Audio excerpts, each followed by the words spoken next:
My son's imaginary friend had legs that bent the wrong way, like the crooked legs of a bird. He said every time his imaginary friend walked, the bones would poke out through the skin, yet he was able to move at inhumanly fast speeds, like a character in a video that had been played in fast forward. My son had named this creepy friend Mr. Grimm. Needless to say, I found his new imaginary friend to be a trifle upsetting. When I told my wife about it, she said that it wasn't just upsetting, but absolutely fucking disturbing in every way imaginable. Why do his bones poke through his skin? She asked me. That seems like fairly inappropriate imagery for a 5-year-old. Maybe it's some subconscious projection for some accident victim he saw on TV, I said thoughtfully. She rolled her eyes at this. I don't think they show dead car crash victims with their bones sticking out of their skin on Nickelodeon, she said sarcastically. But we let it go, and continued on with our lives as normal. Johnny continued to talk about Mr. Grimm and the adventures that they went on, and we just kind of got used to it. After all, children have vivid imaginations, and I wasn't the type to read into things too much. As a parent, I knew sometimes you just had to go with the flow and let them develop on their own. That was before pets started to go missing in our neighborhood. So the entire street became covered in missing posters for local cats and dogs. None of their bodies were ever found. I didn't know what to think about it, so I just didn't. I just continued to go to work, spending time with my wife and enjoying life as much as I could. I would take Johnny out on weekend outings to amusement parks or nature trails, but one time when we were hiking together, he said something rather disturbing to me. Mr. Grimm says he knows what happens to kitties and puppies, he said. I looked down at him sharply. Johnny, that's not funny, I said. There are some sick people out there, okay? People who kill little animals for no reason. There are people out there who kill kids for no reason. That's why your mom and I always tell you to avoid strangers. Never get in a car with anyone besides your family. You shouldn't joke about missing puppies and kittens. But Dad, he said plaintively, I wasn't joking. Mr. Grimm said that he took the puppies and kitties with him to his playground. He said that I can come with him too one day. He says that no one hurts puppies or kitties there, or little kids. He said we all live forever with him, and that he never lets us go because he loves us all too much and wants to be with us forever. I looked down at his small, serious face, waves of dread rising inside my stomach. Johnny, Mr. Grimm isn't real, I said. He's just an imaginary friend. That means that he comes from your own mind, just like your dreams. They might feel real, but they're all inside you. He just shook his head at this, like he couldn't believe how slow his old dad was. You'll see soon, Dad, he said. Mr. Grimm is as real as you and me. Maybe even realer, because he says he's been here a long, long time. He says he remembers the roads before there were any cars on them, back when they were all dirt. He says he remembers when horses and donkeys were the only way around. He told me about it. It's pretty weird to think about it, Dad, like how old he is. I didn't know if people could live that long. Johnny, if Mr. Grimm was a real person, and what you said was true, he'd have to be over 130 years old. No one's ever lived that long. It isn't possible. Don't get carried away with this Mr. Grimm stuff, because not everyone will understand like your mom and I do. Some people might think it's a little weird. That was the end of the conversation, and we continued hiking in silence. I was deep in thought, wondering about all the strange things my son said. The next day, kids started disappearing. It started with the Crabtree boy, the next street over. From what I heard, he was playing in the backyard in his sandbox. His mother looked out the window every minute or so while she did the dishes. Then she looked up and he was gone. His toys still in the same position. His little blue baseball cap upside down on the spot where he had been sitting. Mrs. Crabtree sprinted out, looking around frantically and screaming his name. He was just gone. No sign of any strangers in the neighborhood, no suspicious cars, no random leads caught by stoplight cameras or doorbell cameras, so ubiquitous in our little suburban neighborhood. There weren't even any footprints in the sandbox, neither the boys nor anyone else's, except for the tracks that led to the middle of the sandbox where he'd been sitting and playing. It was as if he'd been raptured up into heaven in the space of 60 seconds. The police searched for weeks for that little boy, even using helicopters to search the endless woods that started at the north edge of town. Volunteers from around our county joined in, combing every square inch of the woods within miles, diving into local lakes, checking abandoned buildings, sewers near the children's house. There was not a sign of him anywhere. It was as if he just vanished in the flash of an eye. After weeks of no news, the attention paid to it slowly started to die down. People forgot about the grieving parents and the missing child, that they always do in these kinds of situations. Now, I was extremely busy at work, doing research into quantum entanglement and quantum computers at our state university. My wife had left to go spend some time with her father, who had dementia and cancer, and very suddenly took a turn for the worse. So I ended up having to take Johnny to work. I didn't really mind. I mean, he was a good boy who listened, very rarely got into trouble. The Mr. Grimm thing was the only weird part of his young personality, but other than that, he was a fast learner, respectful, and acted in many ways like a child much older than himself.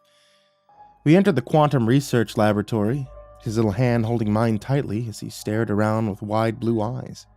It smelled like cleaning chemicals and burning metal throughout the entire chamber, emanating even out into the hallways of the university building. My son wrinkled his tiny nose, making a comically cute face as he did so. I handed him a pair of safety glasses, putting one on myself before he started up with his usual childlike questioning.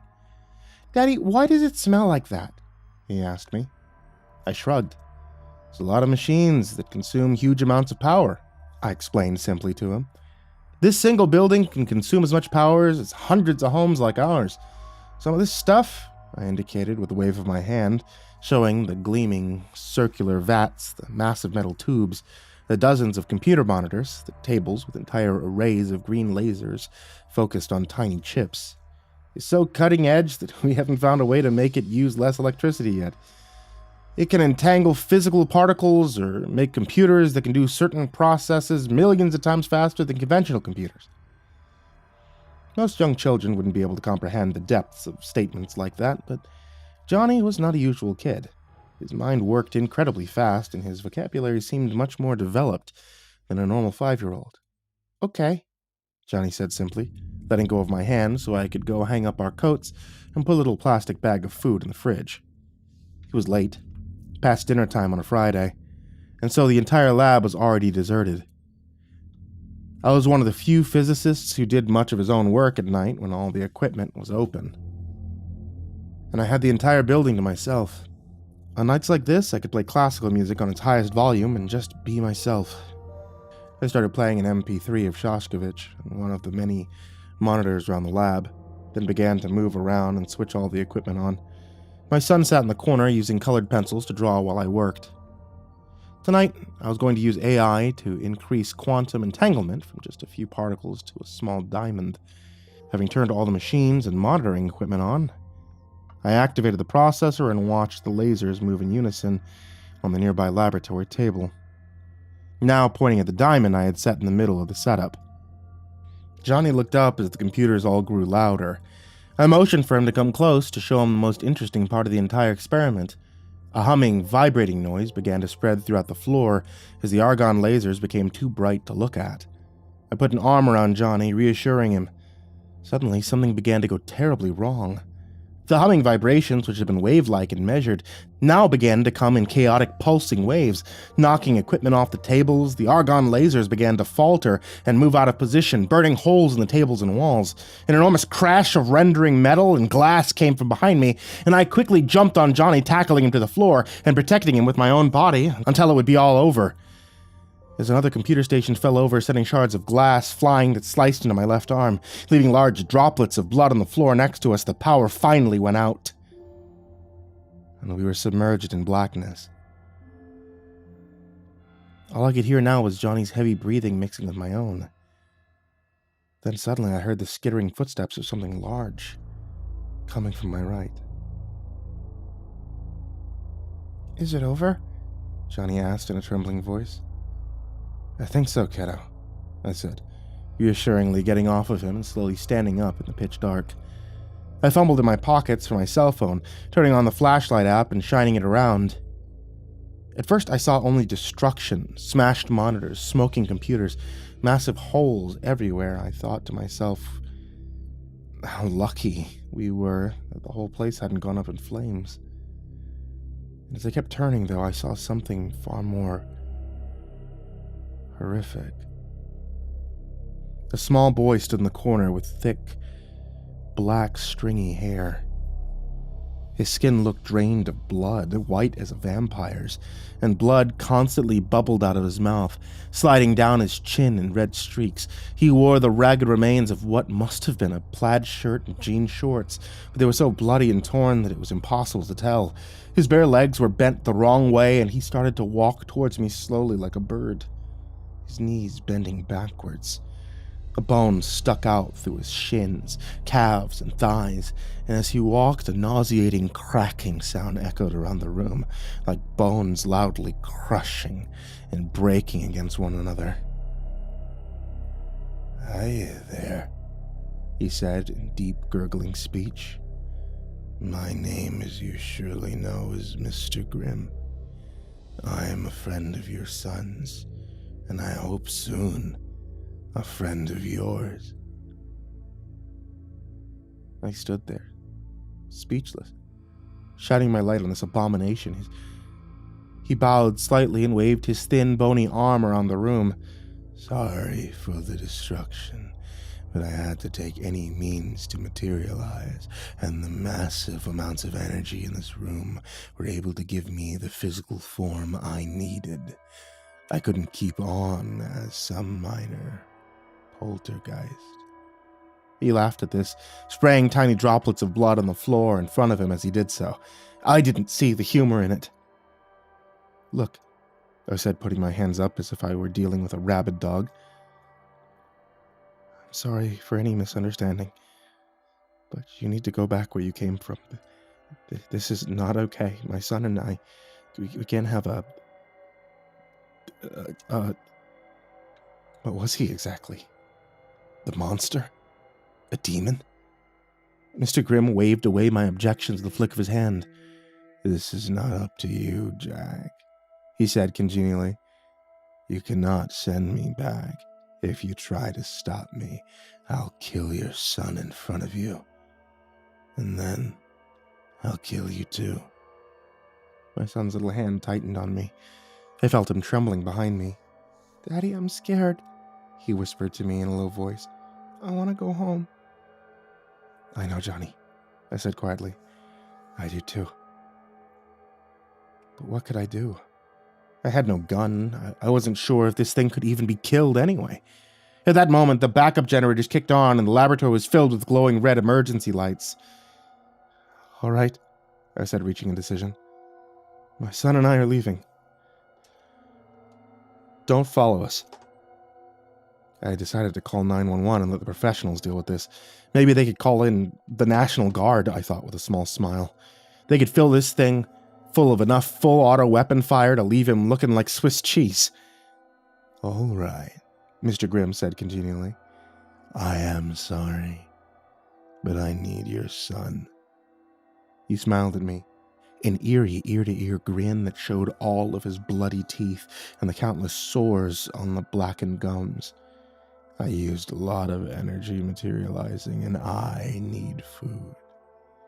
I'll let you live, however. Jack."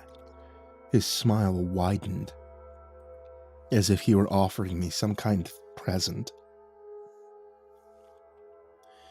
"Just leave the boy, get in your car, and drive home, and you can live a full life." As he spoke, I got an idea. We were much closer to the door than Mr. Grimm. I quickly dropped my phone in my pocket, picked up a large computer, and hurled it at Mr. Grimm's broken legs. I heard a demonic cry of pain, his voice sounding like dozens of voices crying at once in a disharmonized shriek. Ignoring it, I picked up Johnny and ran outside the lab. The door had a number pad on it. I pressed the top button and began to rotate the thumb turn away from the hinges, locking the thick wooden door just as something heavy crashed into it from the other side. The knob turned furiously, but it wouldn't budge without the correct numerical code. Okay, that should buy us some time, I said quickly, grabbing Johnny's hand and running through the blood-red emergency lights. The laboratory began erupting in a cacophony of breaking equipment as I called 911, informing them of an intruder and telling them the man was likely armed and dangerous. Then I got Johnny to my car and we sped out of there. My adrenaline still high, my heart beating hard in my chest. The police ended up finding the laboratory destroyed, but empty. As the days went on, I wondered if the entire thing was some sort of shared delusion. But then, kids started disappearing from our town and the surrounding towns at an alarming rate. I bought a gun for protection, and my neighbors and I began to do a local neighborhood watch. One time while I was out patrolling in the middle of the night, I saw the thing again. Mr. Grimm. I could tell it was him instantly from the way he walked, the crunching of shattered bones and the inhuman speed at which he disappeared into the backyard of a nearby house. I followed him quietly, checking that the safety on my gun was off. I saw a child exiting the back door of his house as Mr. Grimm crept in the bushes. The child looked hypnotized, his eyes blank. Mr. Grimm waved his hand and clicked his tongue, and a small spark of light in the middle of the backyard expanded to show a massive, brightly colored playground. Even though it was night here, on the playground it was daytime. And I saw countless kids in it. Some of them were hung in nooses by their necks from the monkey bars. Others were buried alive up to their heads in the sandbox. He had even crucified some on wooden beams on the playset, nailing their hands and feet together as rivulets of blood dripped into the sandbox below. They all had their mouths opened in a shared and silent scream as the hypnotized child walked quietly towards the vision. "No! Stop!" I said, raising my gun to point directly at Mr. Grimm's head. He snarled like a rabid dog at me, beginning to run at me with superhuman speed, his bent legs snapping and popping, and I fired. His head exploded in a shower of black, rotted flesh and maggots, the smell of decomposing meat filling the air. Behind him, the vision slowly closed back into a pinprick of light and then went out entirely. I called the police, telling them the truth, keeping an eye on the strange, demonic body of Mr. Grimm as I did so. It wasn't the police that ended up showing up, but some secretive federal agency that quickly took possession of the body and swore me to secrecy, giving me a check for $100,000 in exchange for signing an NDA that stated I would never tell anyone about the supernatural events that occurred in the last few weeks. I gladly took the check and signed the document.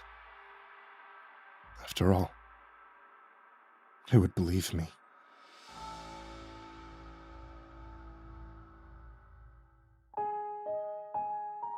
For those of you guys that like to listen to stories, which I assume is all of you since, you're here, check out the Chilling app. I keep saying the Chilling app, and you can start your free trial, blah, blah, blah, over the past couple of years, I think? 2 years? Well, here's some amazing news for all of you.